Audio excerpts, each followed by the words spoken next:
Although I am involved with CADAC, the Center of ADHD Awareness Canada, the views and opinions expressed in this episode are those of the participants and do not reflect those of CADAC. And now, cue the music. This is the Impulsive Thinker Podcast, a show for high-achieving ADHD entrepreneurs. Together, we will inform and educate you about how to improve your self-awareness while developing systems, routines, and habits for conquering the entrepreneurial world. Here is your host, Andre Brisson. Hey there, it's Andre here with another interview episode for the Impulsive Thinker Podcast, the podcast for the high-achieving ADHD entrepreneur. This episode is brought to you by CADAC, the Center of ADHD Awareness Canada. You can get more information and make a donation at www.caddac.ca. August of 2022, which is actually this year, I had the pleasure of being a guest on Peter Shankman's podcast called Faster Than Normal. Peter Shankman is also the author of the book of the same name called Faster Than Normal. I recommend you read it. Information's in the show notes. We talked about my undiagnosed days of ADHD and how I simplify complexities, which was perplexing to him. After that podcast aired, I received a few emails about it, which was a great pleasant surprise about how my story resonated with a lot of people, and some of the listeners actually are following this podcast now. So I thank you for that. And also thank you for everyone else who's listening regularly. So I decided to share this story or this episode in its entirety with you to see if it resonates with you. And also, I do recommend that you check out Peter Shankman's podcast, which is called Faster Than Normal. And he's always looking for people to talk to. And I present to you Faster Than Normal with Peter Shankman. Hey everyone, Peter Shankman. Welcome to another episode of Faster Than Normal. I'm thrilled that you're here. It is great to have you again. We have a fun guest today. I'm going to start with his tagline because his tagline pretty much says everything. It's simplifying your complexities, which I think is just the best description I've ever heard of someone who works with people with ADD, ADHD, people who are ADD, ADHD. I love that. It's just so clear. Andre Brisson. And I screwed it up. I told him I'd try really hard to get it right. Oh, that was good? Okay. That was good. He's the host of the Impulsive Thinker podcast, very similar to Faster Than Normal, a podcast for high-achieving ADHD entrepreneurs. He owns an entrepreneurial consulting engineering company and recently started another company called Tactical Breakthroughs, where he's developing an ADHD transformation journey program. He was diagnosed later in life with severe ADHD and mild Asperger's. And the mechanisms and systems he created, much like the stuff I did, to overcome his undiagnosed ADHD have helped him succeed. And he credits his undiagnosed ADHD as a key to his success and a factor in restricting success as well. So that's going to be interesting to discover. Since discovering how to turn his ADHD into a strength, people have sought him out for help using their ADHD as a strength to drive success. So it's interesting because you talk in your bio, Andre, about how you have the special ability for taking complex information and simplifying it for others. And my first thought when I heard that was something that happened with me and I think my mom like 5 years ago when she got a new iPhone, and she was having a problem doing like 4 things. And so I just went over there to her, my parents' apartment, and I'm like, here, give me the phone.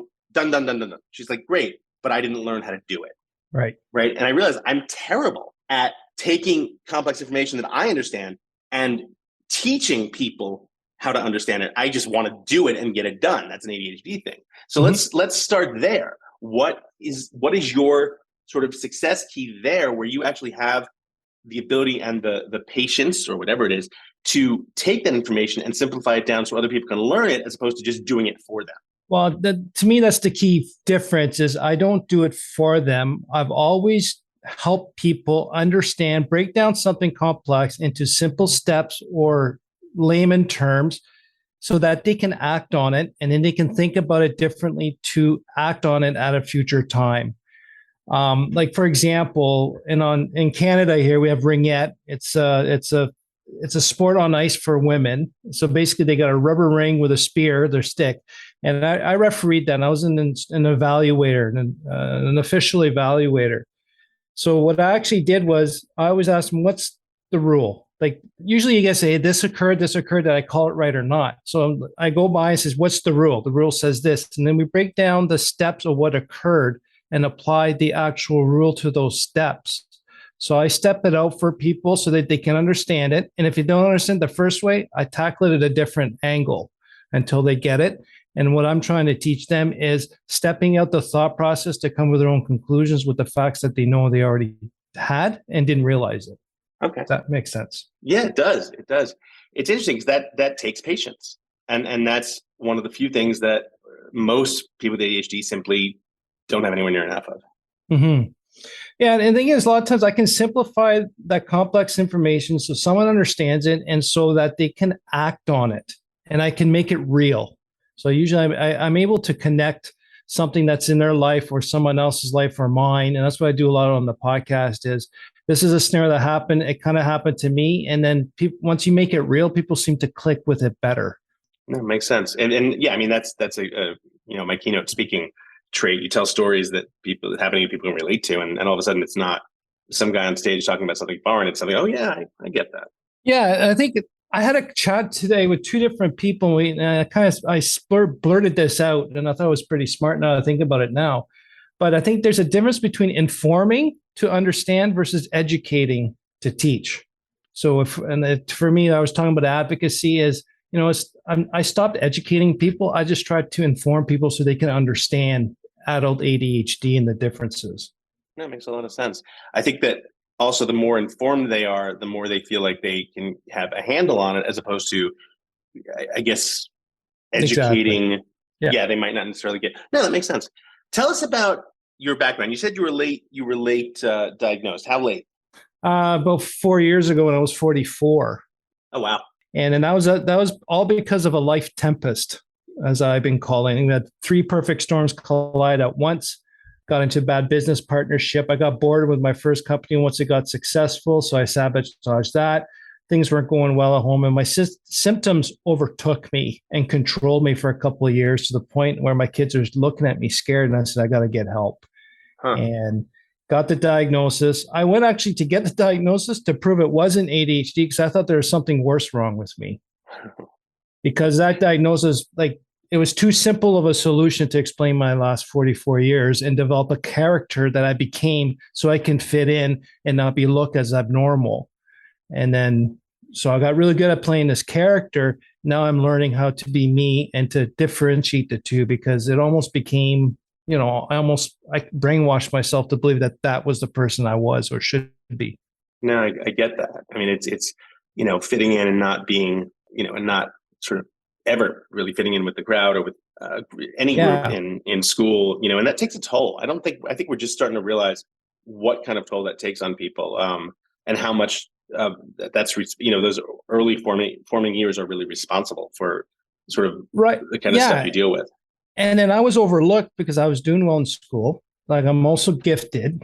And so since you're successful and you're doing well in school, you can't have it. You're just not doing what you're supposed to. You're not trying hard enough or, stop being unique. That was my favorite word. You're too unique to be part of this.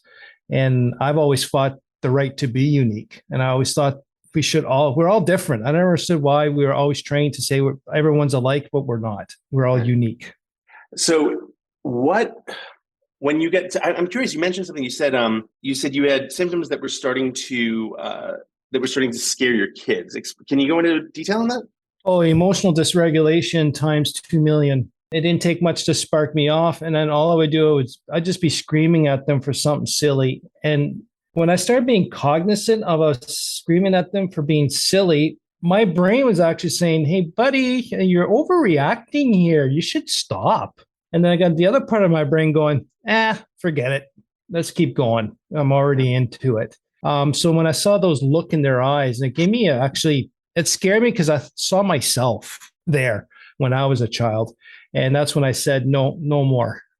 So I went and got help. So the emotional dysregulation definitely took over and enforced.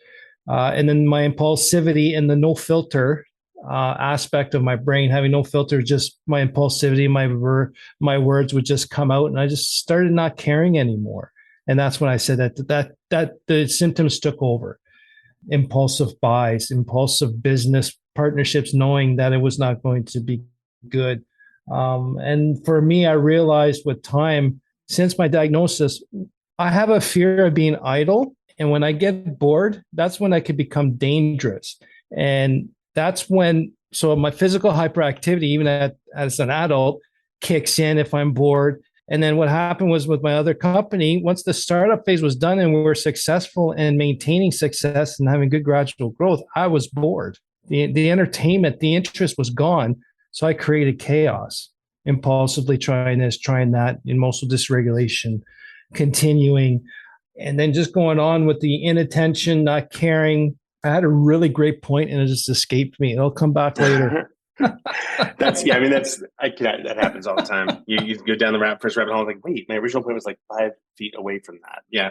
I think every episode. Yeah. And the impulsivity of buying stuff, spending, splurging money, losing cash flow, all that type of stuff. That was it. It's interesting. I understand that and I get that. I'm fortunate. I don't think I never went down that rabbit hole too much, but I've certainly made impulse. I mean, virtually everything I've ever bought in my life has been impulse buy. Do you wind up doing research on the product you bought after you bought it?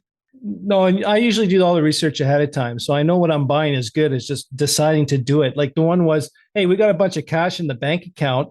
I've been looking at building a server. This is quite a few years ago, getting a server for the office. We got a big team. So I'm just going to blow 40 grand right now rather than go on a finance plan. Because at the same time, I didn't care, which was part of it, which was the interest part. The other thing too, Peter, which I think a lot of people are getting diagnosed later in life. And for me, I never realized this till about 2 years ago, was it really started to take control, my symptoms, when I had kids, when they disrupted my rhythm at home, my routine at home. That was my calm down time. When I got home, I could rejuvenate. And now having been stuck of your schedule being disrupted all the time, because kids just want to be with you. They just want to last minute try different things. And I just sat down. I'm ready to do a bunch of stuff. And now you're disrupting me. So that's when I think it started to steamroll the effects of these symptoms. I totally get that. Having a kid. I got diagnosed before I had my daughter, but it's definitely you get to this vibe where it's like, okay, dinner's over. I have an hour till I have to put her to bed. I'm going to sit down and breathe and just whatever. And then it's like, Dad, play with me. And of course I will, but it took a while to sort of be able to focus entirely. Right. And not, huge. Yeah. And then you feel shitty as a parent because you can't give your full attention, or you're always thinking, how can I get out of this? I can go back to what I was doing because I need to get that done. I got to get it done. What's going on? Right. No question about it. So when you got diagnosed, what was the treatment plan? Was it medication? We tried medication. I think I'm part of that 20% that doesn't work well. But I think some of the medication I was on at that time, I needed it just to settle. It almost had stopped my brain for a while so I can just catch my breath and take everything in. And then slowly got off of it. But for me, the big thing is I just hyper-focused for a good year and a half on learning everything I could about ADHD. And simplifying it. And that's why I tell people, like, educating yourself, the effects, and then is huge. And then I was part of therapy, group therapy. Now I'm just finishing up my dialectical behavioral therapy. I've done cognitive behavioral therapy, even the group therapy on how to have fun, but it was a neurotypical direction. But anyways, a lot of talking with similar people helped. And then for me to simplify ADHD down to, I think it's its core, it's an executive functioning dysfunction and time blindness. Those two effects, the DSM symptoms of inattention, hyperactivity, impulsivity, and inattention. That made a lot of sense to me. And then at the same time, shortly before my ADHD diagnosis, I got diagnosed with type 2 diabetes. And that's when I realized I can't get rid of it. Like, I had diabetes, I can't get rid of it. Nothing I can do can cure it, but I can manage it and extend my life. And that's what I saw with ADHD. Manage the symptoms so I can work well. And I had a mantra my whole time for a long time saying your strengths can become your weaknesses. And when I put that together with my ADHD symptoms, as long as I can manage my symptoms, man, that's why I succeed as an entrepreneur. And those are my strengths. But if I let them go be overutilized or underutilized, and they become my strengths. And that's when I say ADHD can become a disorder, is when they're impeding your day to day. I agree. I think it's another way of saying, you're saying the same thing that I say in a different way, which is, you have to have these life rules that you can't deviate from because, your brain works a certain way. And so you put these processes into place that allow you to utilize it to your best ability. And if you deviate from that, you're going to go off the road. Right. And then the other thing I discovered too, so I don't know, I can't do math. I'm an engineer. I need a calculator here. So about a good 20 years, all I did was read all the self-help books. I've taken almost every assessment out there to identify strengths. But my therapist actually said, you were doing all that to find out what was wrong with you, to concentrate on what's not good enough to build on. So with my diagnosis, there's 3 good tools that I use that really identifies my talents and strengths. And I take those and I help people with these assessments too, to understand what's your unique strength and talent. So if we could just stay in those abilities, then it's easy to hyper focus and you're having a lot of fun and don't waste your time on things you're not good at and you don't like doing it. So as an entrepreneur, it's handy. You got staff, you can have people, you delegate a lot of those, but I help people understand what their unique talents and strengths are, where they should be spending their time, where they can get a lot of energy and enjoyment every day, be creative, and then have a team around you that just take care of the stuff you don't like. That's 100% a given. You have someone or people to do the stuff that you're terrible at. I mean, that's, for 14 years now, I've had my assistant. It's a game changer. How can people, I'm sorry, go ahead. Well, that's what I was going to say. If you keep spending, like we got a limited mental brain energy, right? Every day. And I think ADHD, we just have a really good ability to effectively use it to run all day, or we have a really great, efficient way to inefficiently use our mental energy. And at the end of the day, if we're starting to do things we don't like to do all day, then we're really, really burnt out at the end of the day. But if we can stay in that lane, man, you can do that 7 days straight and not get tired. It's a great way to put it. It's a great way to close too. I want to keep us to our 20-minute mark. Tell us how people can find you. You can find me at andre@andreb.ca. I'll take anyone's email. But you can find me on LinkedIn or tacticalbts.com is another source. We'll put all your links that you gave us. We'll put them in the podcast notes. Andre, thank you so much for taking the time. This was really, really informative. We're definitely going to have you back at some point in the near future. Well, I appreciate you having me, Peter. And like I said, I don't think I said this, but yet till now, your Faster Than Normal book, I actually bought it 5 years ago, thinking it was one how I can work faster.